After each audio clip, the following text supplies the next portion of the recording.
네 분 패널 함께 하겠습니다. 박원석 전 의원, 장성철 대구 가톨릭대 특임교수, 현근택 전 민주당 상근 부대변인, 최수영 20대 대통령직 인수위원회 전문위원 나오셨습니다. 어서 오십시오. 안녕하세요. 자, 언론에서는 이준석, 정진석 이름을 따서 투스톤 대전 뭐 이렇게도 표현을 하던데 싸움이 아주 갈수록 볼만합니다. 장성철 교수. 네. 정리를 한번 해보죠. 이게 맨 처음에 싸움을 건 쪽이 어느 쪽입니까? 일단은 정진석 의원이 예. 이준석 대표가 우크라이나 간 것이 왜 갔느냐, 예. 생뚱맞은 거 아니냐, 예. 이런 식으로 포문을 열었고요. 그다음에 혁신위원회를 왜 지금 하느냐, 이것도 여러 가지 문제가 있다. 결국에는 자기 정치하는 거 아니냐라고 공격을 하기 시작했습니다. 예. 그랬더니 이준석 대표가 뭐라고 받았죠? 이제 뭐 기차는 간다 그랬죠. 기차는 간다라고 얘기를 했고, 근데 이제 기차는 간다 이 얘기가 그 앞에 문장이 하나 빠진 거 아니에요? 앵커님이 너무 싸움 붙이시려고 하는 거죠. 아니 이건 이제 정리를 하자는 차원이고 왜 꼭 장성철 교수는 제가 이야기하면 싸움 붙인다고 그러세요? 앵커는 싸움 붙이는 직업이에요. 맞아요. 죄송합니다. 앵커는 그냥 닻을 내리는 거예요. 자, 근데 네. 정진석 의원이 개소리 이렇게 표현한 거를 두고 좀 의아해하는 분들이 많을 것 같아서 설명이 필요한 건데 네.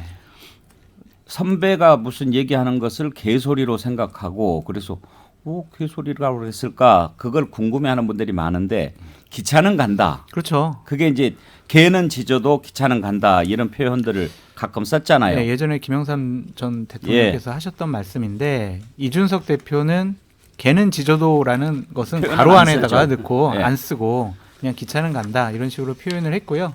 그것과 관련해서 정진석 의원이 본인이 찔려서 그런지 본인 입으로 또 얘기를 했고 예.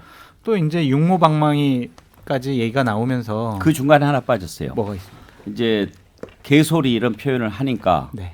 뭐 선배가 이렇게 하는 얘기를 가지고 개소리로 치부하고 그러니까 이준석 대표가 거기에다 대고 뭐 나이 갖고 뭐 그런 식으로 이야기할 거면은 대표도 나이 순으로 뽑지 뭐 또 이렇게 이야기를 했잖아요. 그렇죠. 그런 다음에 이제 뭐 공천제도 손보는 것에 대해서 혁신이가 예. 그러고서 문제 삼으니까 아니 입시도 중학생을 대상으로 입시를 우리가 구상을 한다. 그러니까 우리 2년 남았지만 미리미리 공천제도 같은 경우에 혁신 개혁을 한번 해보는 게 것이 뭐가 문제냐 이제 그렇게 얘기를 하고 있고요. 그러면서 지난번에 공천에 충남에서 유일하게 청탁이 들어왔다 또 이것도 공개했잖아요. 네. 그러니까 그 부분에 대해서 정진석 의원이 아니 이준석 대표의 가장 측근 중에 한 명인 정미경 최고위원을 예. 국민의힘의 가장 좋은 밭인 분당을 해다가 이런 당협 쇼핑하는 것처럼 거기다가 배치해 놓고 무슨 공천개혁을 한다고 그러냐. 네. 당신부터 되돌아봐라. 이런 식으로 공격을 하니까 이준석 대표가 아니 정진석 공천관리위원장 이번에 지방선거 공천할 때 좀 여러 가지 문제 있었던 거 아니냐라고 공격을 했던 거고요. 그러니까 정진석 공천관리위원장도 그 가장 대표적인 지방선거에서 무리한 수를 둔 적이 있죠. 강원도지사 관련해서 윤석열 대통령의 측근이었던 황상무 전 KBS 기자를 단수 공천해버렸잖아요. 강원도지사. 그래서 김진태 현 도지사가 이제 단식 투쟁까지 하면서 이제 결국 경선을 통해서 이제 김진태 도지사가 됐는데 그렇게 자기 사람들을 챙긴 것 그러면 그것은 또 공천관리위원장으로 적절한 행동을 했느냐. 그러면 그때 드러나지는 않았는데 황상무 전 앵커를 강원도지사로 공천했을 때 이준석 대표가 반대했나요? 최고위원회에서 경선을 하고 결정을 해줬죠. 그러니까 그러니까 정진석 공천관리위원회가 결정한 것에 대해서 최고위원회가 다시 이거는 경선을 하도록 해라라고 이제 재결정을 해준 거고요. 그렇게 계속 이제 싸움이 붙어가 있는데 결국에는 당 대표직을 두고 서로 지키려는 자와 뺏으려는 자의 싸움이 시작되고 있다. 정리를 부탁을 했는데 중간에 몇 개씩 빼먹는 것은 일부러 봐주려고 그러는 거예요. 정리가 안 돼서 그런 거예요. 기억이 안 나. 육모방망이까지 좀 설명을 해주세요. 이게 아까 제일 육모방망이 핵심인데 얘기하려고 나와야 되는데. 육모방망이가 맨 마지막에 나온 거 아니에요. 이게 제일 핵심인데. 사심이 있는 것 같아. 누구 편이에요? 저는 이준석 대표의 편입니다. 아 그래요? 네. 왜요? 왜냐면 이준석 대표가 만약 당 대표직에서 쫓겨나면은요 국민들께서 저 당은 도로 과거에 자유한국당 아니면 새누리당 이렇게 되돌아가는 거 아니야라고 볼 수밖에 없을 예. 것 같고요. 이준석 대표가 상징적으로 당대표에 붙어 있기 때문에 버티고 있기 때문에 20, 30대 젊은 층이 그래도 국민의힘에 관심을 갖고 선거 때 되면 지지를 해주는데 이준석 대표가 저렇게 쫓겨나듯이 당대표직을 그만두게 되면은요 20, 30대가 국민의힘 눈길 이제 안 줍니다.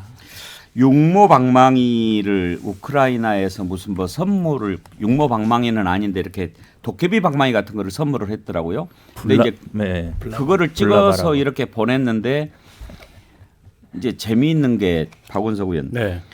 이준석 대표가 이제 딱 그걸 사진을 찍어 올렸을 때 그것은 정진석 의원 육모방망이를 겨냥한 거냐 하면은 당연히 대체로 아닙니다. 보통은 아닙니다. 아닙니다. 뭐 그냥 선물을 해서 그래서 받은 거 찍어서 올린 기념으로 겁니다. 올린 겁니다. 그렇지. 그렇게 얘기하는 게 상식인데 그렇게 이준석 얘기하면 대표 이준석이 아니죠. 저는 뭐 당연히 저 정진석 부의장을 겨냥해서 그걸 올린 거라고 보고 2017년 대선 끝나고 나서 예. 당에 도움이 안 되는 사람들은 육모방망이로 뒤통수를 뽀개버려야 된다. 예. 이런 얘기를 했던 당사자가 정진석 부의장이에요. 정진석 의원이 육모방망이를 좋아하더라고요. 보니까 육모방망이 발언한 게 몇 번 있더라고요. 예. 예. 좀 육모방망이 하면 요즘 젊은 세대는 좀 알아듣지 못하는 예. 굉장히 꼰대스러운 표현인데 거기에서부터 밀리고 가는 거예요. 예, 그거를 그대로 돌려준 겁니다. 예. 지금 뒤통수를 뽀개버려야 될 사람이 누구냐라고 지금 이준석 대표가 돌려준 거라고 보고 저는 이미 말의 수위는 이게 이제 도를 지나쳤다. 그래서 저게 과연 수습이 될까 싶은 생각이 있고 예. 이제 이유는 권력 투쟁에 있는 거죠. 결국 이제 차기 공천권을 갖고 있는 당 대표를 둘러싼 힘겨루기가 시작이 됐고 대선 때까지는 이준석 대표가 여러 차례 어떻게 보면 대선 캠페인 과정에서 도발 비슷하게 했잖아요. 윤핵관들을 겨냥해서.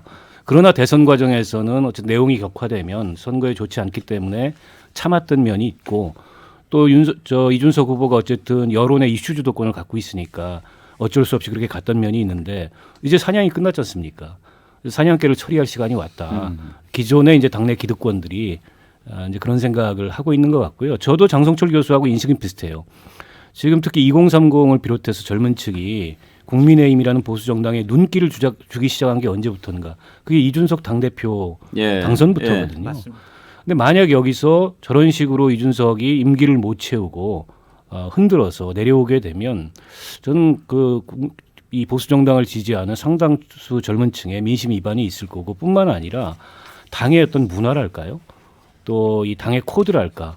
이런 것도 과거의 보수 정당으로 돌아갈 가능성이 매우 크기 때문에 전략적으로 굉장히 큰 패착이다. 어떻게 보면 이 소탐대시를 하는 거다. 예. 윤핵관들이. 오늘 일부에서는 이렇게 하시죠. 그러니까 지금 이렇게 두 사람이 싸우는데 단순히 두 사람이 뭐 감정 갖고 싸우는 거겠습니까?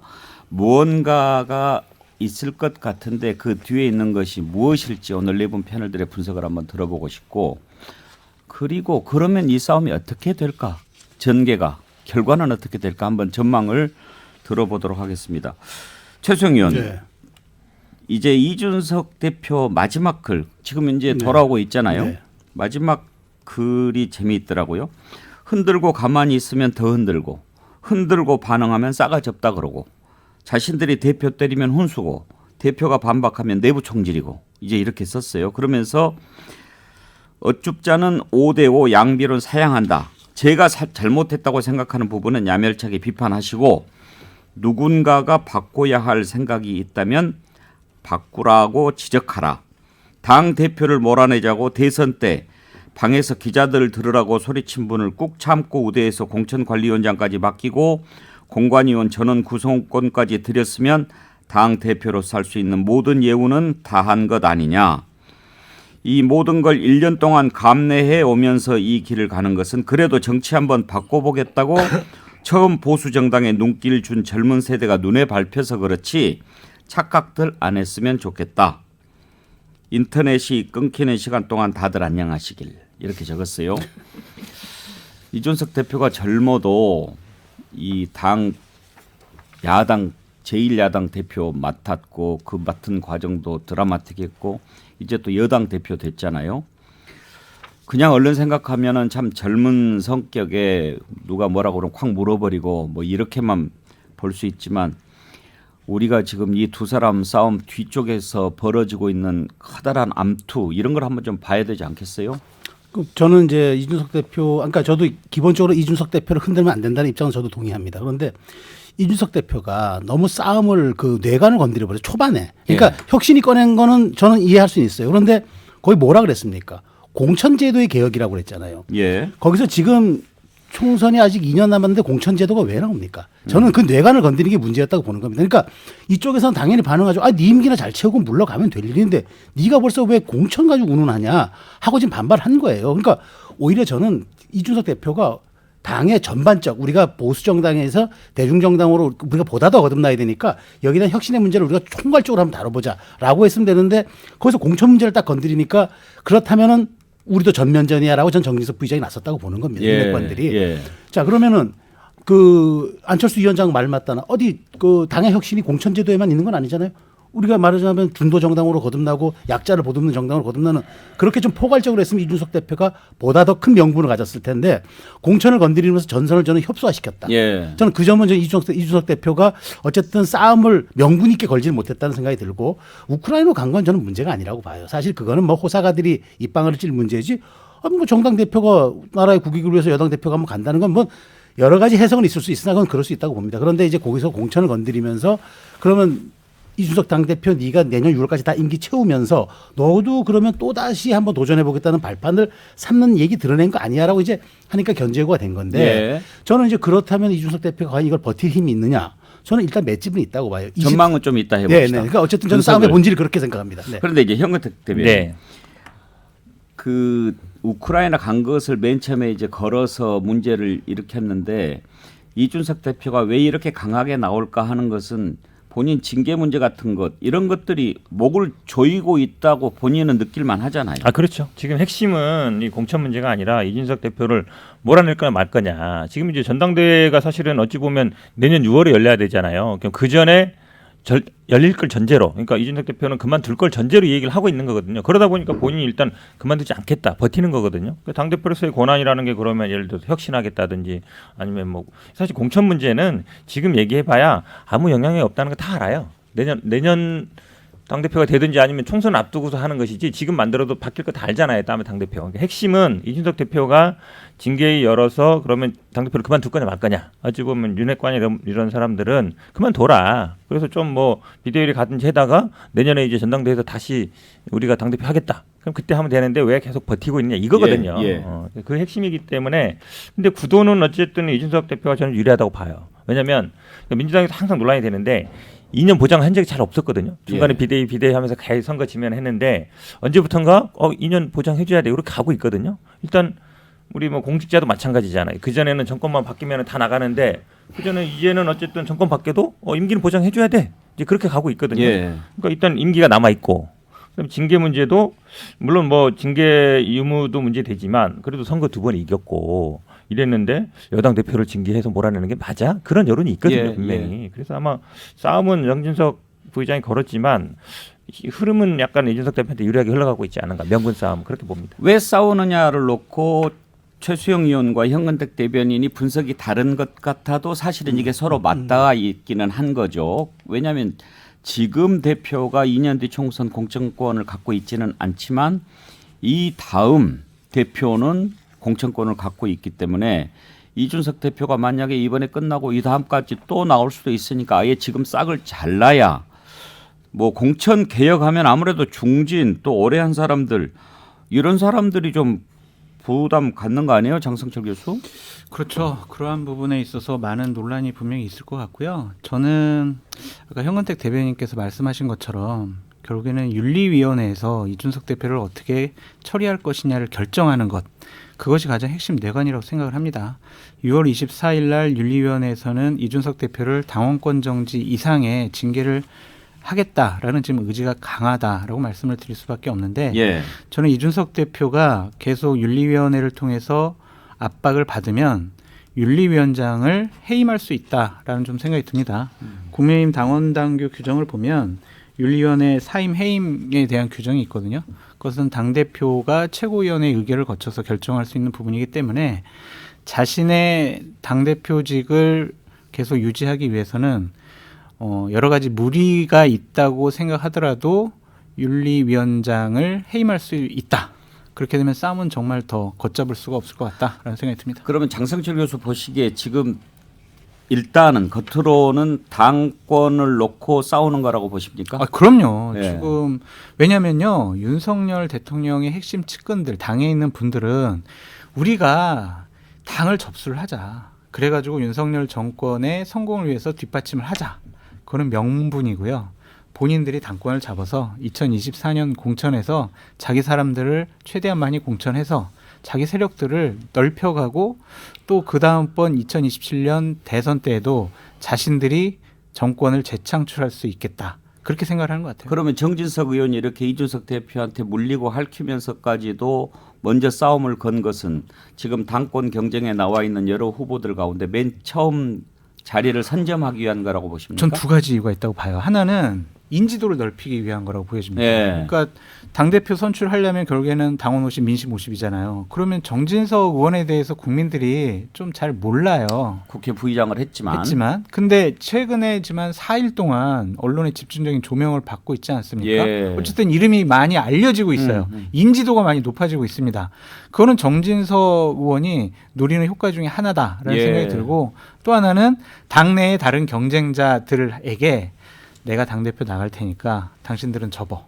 그리고 윤석열 대통령에게 내가 이 정도로 당신을 위해서 일하고 있다라는 것을 보여주기 위한 하나의 퍼포먼스가 아니냐라는 생각이 그러면 당권과 관련해서 누구 나올 거냐 하는 것 하나, 네. 그다음에 언제 할 거냐 하는 네. 거 하나 네. 이건데 지금 벌어지고 있는 걸 보면 정진석 의원 같은 경우에는 빨리 해서 이준석 대표 날리고 네. 먼저 지금 당 대표를 하겠다 이런 생각이 있다는 겁니까? 그렇게 봐야 되겠죠. 그러니까 그 전당대회를 빨리 여는 것 안 여는 것 자체가 좀 다른 의미가 있어요. 그러니까 내년에 전당대회가 열리면은요. 임기가 2년 새로 시작을 하는 거고요. 올해 전당대회가 열리면은 잔여 임기 예. 내년 6월 달까지밖에 못 해요. 그러면은 이번에 임시 전당대회를 통해서 뽑힌 당 대표는 공천권을 행사 못 하잖아요. 그러니까요. 그러니까 기본적으로 저는 이럴 것 같아요. 좀 빨리 쫓아내고 권성동 원내대표 비대위 체제로 좀 가서 좀 내년 1월 달쯤에 전당대회를 열어서 차기 당 대표가 다음번 공천까지 좀 일단 행사하는. 쫓아만 내자. 예, 그게 의지가 강한 것 같아요. 그냥 불편하고 싫은 거예요. 그냥 같이 그냥 저 사람하고 정치권에 같이 있기 싫어하는 것 같아요. 현재 당권 경쟁에 나선 후보 누구라고 볼 수 있나요? 김기현 전 원내대표가 가장 지금 활발하게 움직이고 있습니다. 예, 그래서 뭐 만들었다면서요? 예, 의원들 공부 모임도 지금 만들었고요. 금시 쪼문?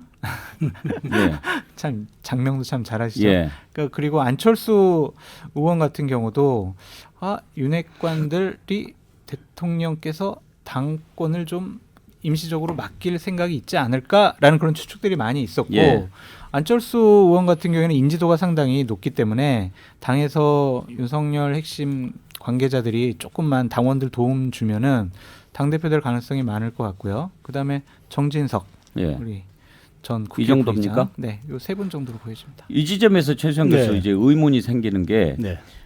우리가 듣기로 또 우리가 생각하기로 안철수 대표 인수위원장 시키고 국무총리도 안 주고 뭐 다른 것도 안 하고 그랬을 때는 윤석열 대통령하고 그러면 당 대표로 어느 정도 약조가 되지 않았겠냐 뭐 그랬을 거라고 생각하는 게 상식이잖아요. 그런데 윤핵관이라고 하는 분들이 막 이렇게 나서고 자기가 당권 잡겠다고 한다면 안철수 의원은 어떻게 되는 거예요? 저는 이제 지금 국민의힘 내에서 벌어지고 있는 이 지금 당권 투쟁 핵심 키워드는 세 가지라고 봅니다. 예. 첫 번째가 이제 혁신위가 돌발한 거고, 두 번째 이제 윤리위에서 이준석 대표의 운명이 판가름 날 것 같고, 세 번째가 저는 안철수 의원의 행보라고 보여집니다. 그러니까 예. 왜냐하면 이번에 이진복 정무수석이 이제 축하난을 갖고 오면서 뭐라 했냐면은 대통령께서 언제라도 소통하고 만나자고 말씀하셨다 이렇게 얘기를 기자들한테 전했잖아요. 그리고 그에 앞서서 바로 그러니까 국회의원회관 출근하기 전에 그 대통령실에 들러가지고 인수위 백서를 전달했습니다. 그 두 가지 핵심 메시지는 뭐냐면은 나 공동정부 파트너야. 그다음에 이제 내가 윤석열 대통령 만나고 국회로 가니까 내 존재를 한번 눈여겨봐줘. 두 가지 저는 뜻을 던졌다고 봅니다. 그러니까 저는 안철수 의원이 의외의 저는 어부지리가 있을 수 있다고 봐요. 이준석 대표 윤핵관의 이 전쟁이 당원들의 눈살을 찌푸리게 하고 국민들의 중도정당에 대한 마음을 조금 이완시킨다면은 저는 오히려 차라리 그러면은 안철수 대표도 얘기했잖아요. 공천이 전부가 아니지 않느냐. 정당 개혁에는 우리가 약자를 보듬고 그다음에 우리가 좀 더 우리가 중도 실용 정당으로 거듭나는 계기가 되겠다. 내가 그 상품 가치가 있으니까 확장성이 있으니까 한번 오히려 저 오히려 싸움의 저는 득을 볼 수도 저 있다. 싸움이 전 정말 더 눈살 찌푸리게 아주 갈등의 접점으로 치달을수록 안철수 의원에겐 좀 공간이 좀 열리는 그런 계기가 될 수도 있겠다는 생각이 진짜 그렇게 생각하세요? 저는 좀 반대인 것 같은데 왜냐하면 좀 나이브한 생각인 것 같아요. 그건 왜냐하면 당권이라는 거는 공천이라는 문제는 걸려 있을 때는 죽고 사는 문제이기 완전히 때문에 그렇죠. 이건 누구 뭐 어부질이 줄 만한 상황이 아니고 사실은 지금 이준석 대표를 몰아내려는 이유가 뭐겠어요. 본인들이 차지해야 되는 거거든요. 차지해야 되는데 둘이 싸우고 있으니까 이 사람한테 준다. 그거는 제가 보기에는 결심이 쓴 것 같아요. 제가 만약에 공천은 안철수 안 돼. 대표라면 예. 이준석 대표가 임기를 지킬 수 있도록 맞아요. 옆에서 서포트를 그렇지. 할 것 그게 같아요. 오히려 나아요. 이게 오월동주의 지혜가 필요한 건데 자칫 지금 윤핵관들에 의해서 이준석 대표가 날아가는 상황이 생기면 당은 윤핵관들이 장악합니다. 안철수한테 기회가 없어요. 그리고 공천권은 무슨 당의 이미지를 고려해서 뭐 당의 외연 확장을 고려해서 양보할 수 있는 게 아닙니다. 이 죽고 사는 문제여서. 길게 봐서는 그렇지만 그동안 이준석 대표가 안철수 의원한테 한 행태를 보면 아니 그러니까 그것 때문에 본인의 이제 감정을 억누르기가 쉽지 않을 텐데 그래도 저 큰 당에 들어가서 호랑이를 잡으려고 들어갔으면 안철수라고 감정 없겠어요. 있죠. 그러나 이제는 좀 새롭게 이 본인의 그 정치 스타일도 바꿔야 되고 본인의 위상을 찾아야 되잖아요. 근데 여기서 같이 흔들어 가지고 윤핵관들하고 이준석을 낙마시키면 안철수 대표한테 좋을 게 하나도 없다. 저는 그렇게 보고 제가 이제 궁금한 건 정진석 부의장이 저렇게 나오는 게 과연 윤 대통령의 뜻인가? 예. 이 대목이에요. 그렇죠. 근데 뭐 차기 당 대표는 누가 해라 뭐 이런 식의 그 낙점 내지는 사인을 주지는 않았을 것 같아요. 그건 너무 이르다고 보고 다만 이준석 아웃에 대해서는 공감대를 갖고 있지 않는 한 지금 새 정부 출범해서 정부가 이 스포트라이트를 받아야 되는데 여당이 저렇게 노이즈를 일으키는 건 용산에서 보기엔 불편한 거거든요. 근데 저 불편한 행동을 누구보다 이 핵심 측근이라고 하는 정진석 부의장이 나서 주도하는 걸 보면 이준석 아웃에 대해서는 사인이 서로 주고받은 거 아닌가, 윤심이 공감대가 있다. 있는 게 아닌가 예. 그런 생각이 들어요. 그게 아니고선 이해가 안 됩니다, 저 상황이. 윤심이 없다고 보세요, 장성철 교수? 아니요, 있다고 봅니다. 있다고 보죠. 있으니까 저렇게 윤 핵관 중에 핵심 관계자인 권성동, 정진석 이 두 분이 지금 아나운싱을 하고 있는 거 아니, 아니에요? 근데 권성동 원내대표는 오늘부터 발을 좀 빼기 시작했어요. 예. 나는 관여 안 하겠다. 그 왜 그래요? 아니 본인이 당을 관리해야 되잖아요. 이준석 예, 아웃되면. 근데 저걸 흔들어 가지고 같이 밀어버리면 본인이 비대위원장 할 수도 있으니까. 아니 그 본인 해야 위상이 되니까. 깎이는 건데 근데 뭐로 이틀 저게 피를 동안- 묻히냐. 이틀 동안 막 흔들었잖아요. 했죠, 같이. 혁신이 성급하게 왜 해? 막 이러면서. 그러다가 이게 아니네 하고 네. 지금 뒤로 빠지는 아, 겁니까? 이제 윤리가 이제 거의 징계할 것 같으니 이제 그 이유를 대비하는 거다라고 볼 수 있죠. 이미지 관리. 최시영 교수는 결과가 어떻게 나올 것 같습니까? 저는 이준석 대표 맷집이 만만치 않아요. 그러니까 네, 저는 좀 이제 만만하죠. 저는 버틸 거예요. 그죠? 아까 저 장선수 교수가 이제 김진태 의원 공천할 때 얘기했는데 김진태 의원이 단식했었잖아요 그때. 예. 이 밤에 이불 갖다 줬어요. 음. 이준석 대표가. 그러니까 저 정치적 상황 판단과 저 돌파력이 만만한 그 당 대표가 김진태 의원이 입을 돌려줄 때가 됐다 이 말씀인가요? 아니죠. 그러니까 그만큼 그때 이제 본인의 이게 이 공천이 그럼 부당하다고 단수 공천이 부당하다고 생각해서 측면전에 나서는 그 정도 정무적 감각도 저는 있는 대표이기 때문에 저는 글쎄요 24일 그 윤리 결과가 결국은 분수령이 될 텐데 윤리 결정에 또 뭐 항소하고 이럴 수 있나요? 이의 신청하거나 안 돼요? 아, 이의 신청이야 절차는 있을 것 같은데요. 거기서 일단 결정 나버리면 뭐 윤리 자체에서 다시 번복하기는 어려울 것 같고요. 윤리 구성은 어떻게 돼 있어요? 지금 유리합니까 불리합니까? 이준석 대표한테. 본인이 임명했어요. 윤리위원장하고 윤리위원도 본인이 사인했는데 그 위원장과 위원들이 말을 안 들어요. 예. 근데 이제 지금 유상범 의원이 의원으로서 유일하게 들어가 있어요. 아. 저는 거기에 거기가 키를 쥐고 있다고 윤측근이잖아요. 봅니다. 아니, 내부 얘기를 들었는데 예. 자, 시간이 다 돼가지고 2부에서 그러면 좀 더 하죠. 예. 전하는 말씀 듣고 배궁의 시사 1번지 2부 돌아오겠습니다.